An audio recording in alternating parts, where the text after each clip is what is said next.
विषय विष पीना क्या, भगवान बिना फिर जीना क्या। अमृतम नामा स्मृति ही, कभी न मरने वाला जो कुछ है तो वो केवल भगवान का चिंतन मनन ध्यासन है।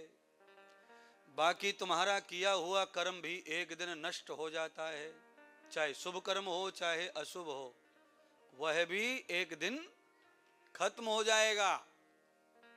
पर परमात्मा का किया भजन कभी नष्ट नहीं होता, जन्म जन्मांतरे आपके संग रहता है। क्यों? वो अमृत है, भगवान का नाम ही अमृत है। न मृतः अमृतः नस्तम मृतम कृतम जीवम, जिनको मरना नहीं है, राम की तरह कृष्ण की तरह अजय रहना है, वो भगवत शरणागामी हो जाइए। केवल राम और कृष्ण का नाम लिया इतना ही नहीं, जिन्होंने राम और कृष्ण को भजा वो भी रामायण में अमर हो गए हैं। राम तो नहीं है ना सबरी, सबरी तो भोली भाली गरीब गुर्री जाति की महिला है,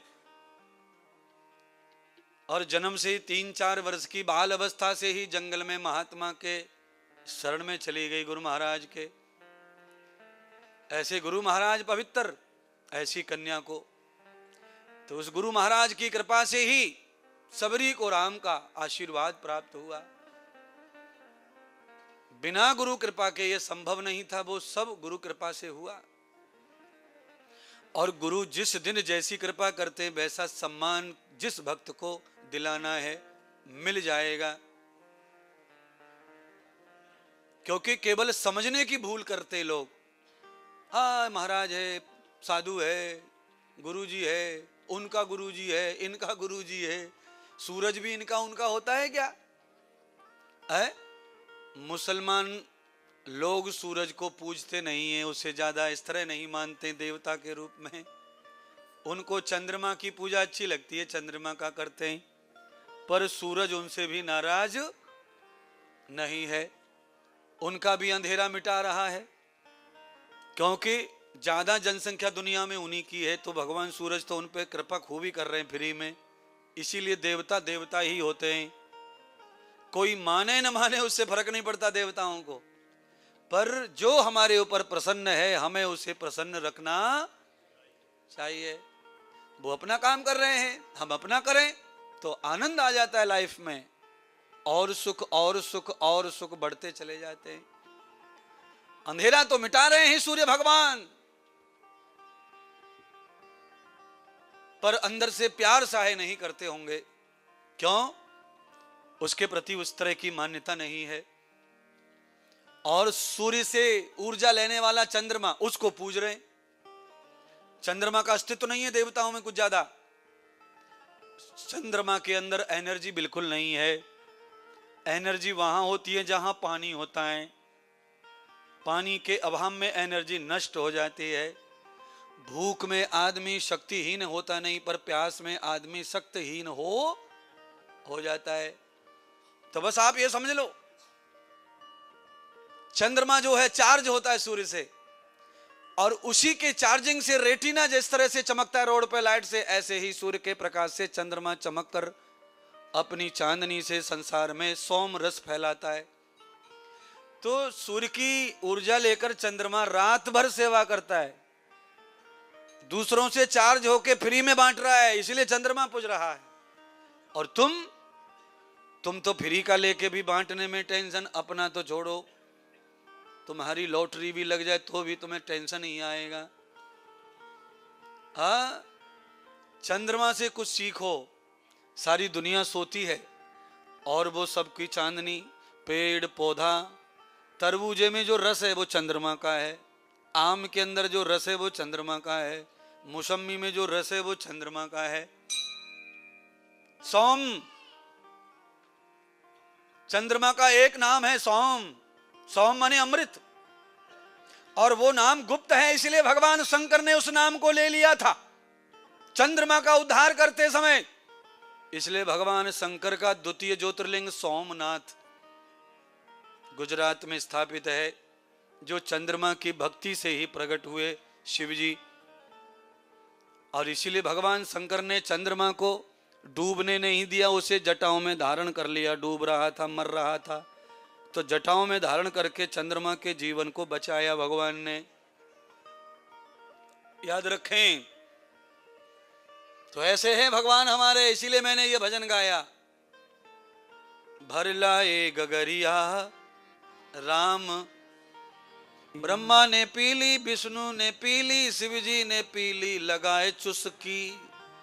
भर लाए गगरिया राम रसे की। हम कोई छोटे मोटे का नाम नहीं ले रहे। ऐसे नाम लेते तो भारत में बहुत पूंजीपति पड़े हैं जिनका नाम है दुनिया में, उनका भी नाम लेते पर नहीं लिया। क्यों? उनका नाम लेके कुछ नहीं होगा। सुधार दुनिया का नाम लेना है तो उनका लो जो दिगंबर है दुनिया के। तुम रहे न रहे पर ब्रह्मा विष्णु रहेंगे आकाश के साथ।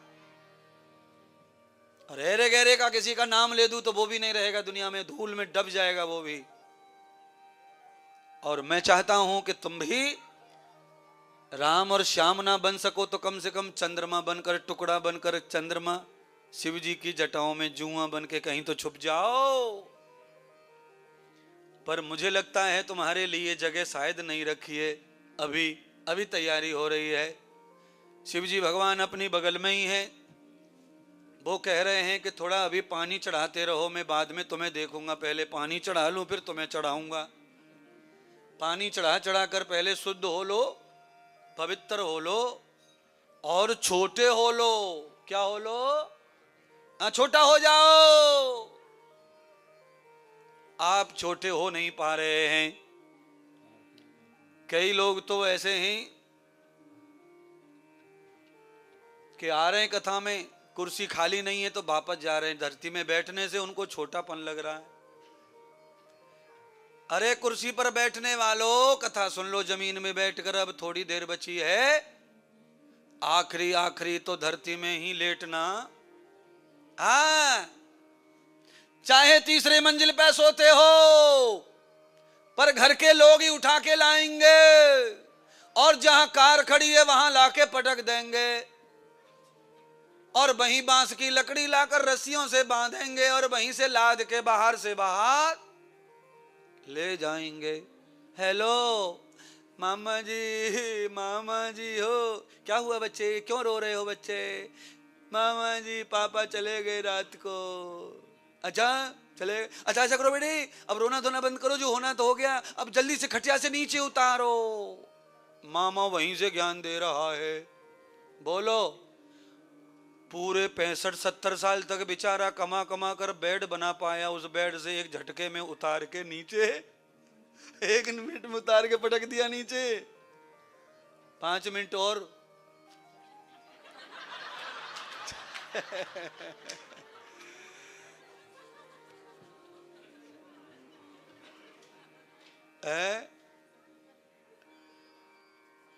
बोलिए श्री रामचंद्र भगवान की जय हो।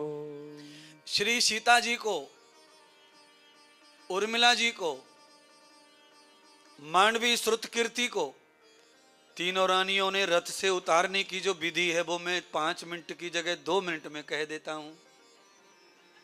कैसे कहा कि अधर्म नश्वता रक्षयानाम। पहले बहुत साड़ियां बड़ी बड़ी पहनती थी माताएं, और साड़ियों के नीचे पहले पेटीकोट वगैरह इस तरह का नहीं था, केवल साड़ी को ही कांचती थी माताएं, रानियां, महारानियां। कभी चित्र में देखना हो तो झांसी की रानी की साड़ी देख लेना, उन्होंने आधी साड़ी को लंगोट की तरह बांधा हुआ है, पुरुषों की तरह आधी को ऊपर लपेटा हुआ है। यही परंपरा थी पहले छत्राणियों की। साड़ी का जो पल्लू सिर से उतर गया उस स्त्री को घर में नहीं लेते थे पहले। तो आज माता कौशल्या, सुमित्रा, केकई ने अपने साड़ी के पल्लू सिर से उतार कर जमीन में बिछा दिए।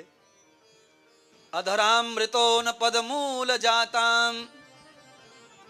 सीता को कहा लक्ष्मी पैर रखो, जमीन पर पैर नहीं टेकने दे रही हैं, और अपने आंचल में ले लिया लक्ष्मी श्रुतकीर्ति मांडवी को। यही परंपरा आज भी भारत में है। नई बहू जब आती है तो उसके इसी तरह शौक सम्मान किए जाते हैं। हमारे यहाँ भारत में कोई महात्मा संत किसी के घर पधारते हैं ना, तो लोग जो है अपनी टोपी पगड़ी जो भी सब बिछा देते हैं, उनके चरणों में अर्पण कर देते हैं। माताएं अपनी महंगी महंगी साड़ियां बिछाती हैं, साधु का पैर लग जाए तो हम सुहागन रहेंगी। ये सब चीज में कुछ न कुछ समाया हुआ है। जो जाने सो करे और जो नहीं जाने वो उसके लिए कुछ नहीं दुनिया में। ये सारे लाभ हैं महाराज। कौशल्या ने सोने की असरफियां, मोहरें, सोने के सिक्के चलते थे उस समय, चांदी नहीं थी, सोने के रुपया बनते थे। सोने के सिक्के बिछा दिए रास्ते में घर तक, महल तक। चारों बहुओं का पैर सोने के सिक्कों पे रखवा रखवा कर ले जा रही हैं। धीरे धीरे वो परंपरा आज भी है। अब एक सिक्का रखते हैं, आटे की लोई में सिक्का रख देते हैं, बहू पैर रखती है, बहू आगे निकल जाती है। अब एक पे आ गया है, पर चल रहा है काम भारत में तो थोड़ा थोड़ा। पर जो ज्यादा मॉडर्न है, बंबई में आ गए, कोई बेंगलोर में आ गए, भारत में वहां कुछ नहीं चल रहा है। ये थोड़ा सा बिहार, यूपी, राजस्थान, पंजाब, मध्य प्रदेश, इनमें संस्कृति चल रही है, जिम रही है, चलता है, क्योंकि ये थोड़े बचे हुए सिस्टम से।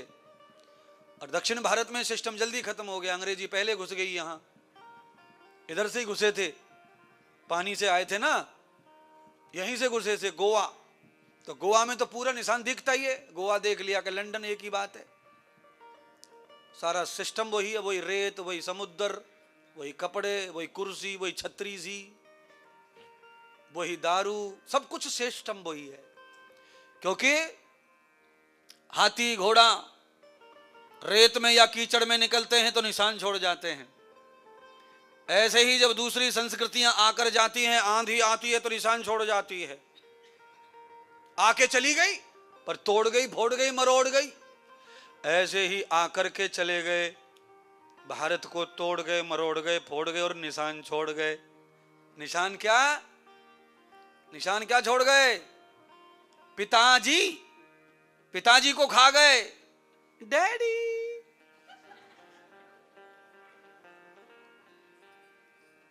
है मां, गाय से लेकर बकरी, सब बच्चे मां बोलते हैं, पर खाली इंसान मां से ट्रांसफर कर लिया खुद को। है हमारे यहां जो कैंडल जलाते हैं तो भारत में ओरिजिनल मोम से बनती है मोमबत्ती दिवाली के लिए। तो मोमबत्ती से जलाने के बाद में उसमें से थोड़ा पिघल के टपक जाता है, उसको मोम कहते हैं। तो मां से, मम्मी भम्मी से निकल के मोम तक आ गया भारत। मोम मोम। पहले हमारे यहां भारत में पुराने जमाने में ट्रक थे ऐसे लंबे मुंह वाले, तो उसमें हॉर्न था, पोम पोम, ऐसे आ गया मोम मोम। क्या करूं? पर आहारे धन्य भारत की धरती, तूने ऐसे शरीर को जन्म दिया। और ये भारत की संस्कृति को किसने उजाड़ा बिगाड़ा? बस वही दूसरे साम्राज्य करते रहे, दूसरे शासन करते रहे। भारत के कुछ लोग लालच में आके बिकते रहे और लुटते रहे और लुटवाते रहे। घर में डकैती बिना अपने के कभी हो नहीं सकती है। किसी का मर्डर भी जब तक कोई अपना शामिल ना हो, मर्डर कोई किसी का कर सकता नहीं है। घर में डकैती नहीं कर सकता चोर, किसी की औकात नहीं है। चोर से ज्यादा कोई कमजोर नहीं होता दुनिया में। चोर कटोरी गिर जाए तो भाग जाता है, इतना डरपोक होता है। चोर की ताकत है खांसी, और चोर को फांसी। खांसी से चोर भागे, इतना डरपोक रहे वे। पर जब तक कोई अपना घर का भेदी नहीं होता तब तक चोर को ताकत आती नहीं है। भारत को लुटवाने में भी भारत के ही लोगों के हाथ। और आज भी भारत लुट ही रहा है, भाषा के रूप में, शिक्षा के रूप में, उसमें भी उन्हीं का हाथ है। पैसा कमाने के चक्कर में गुरुकुलों को छिड़क के रख दिया बर्बाद करके, और बस सभी लोग इंटरनेशनल स्कूल, और जिनके स्कूल हैं वो बड़े बड़े तिलक लगाते हैं, बड़े बड़े जनेऊ पहनते हैं।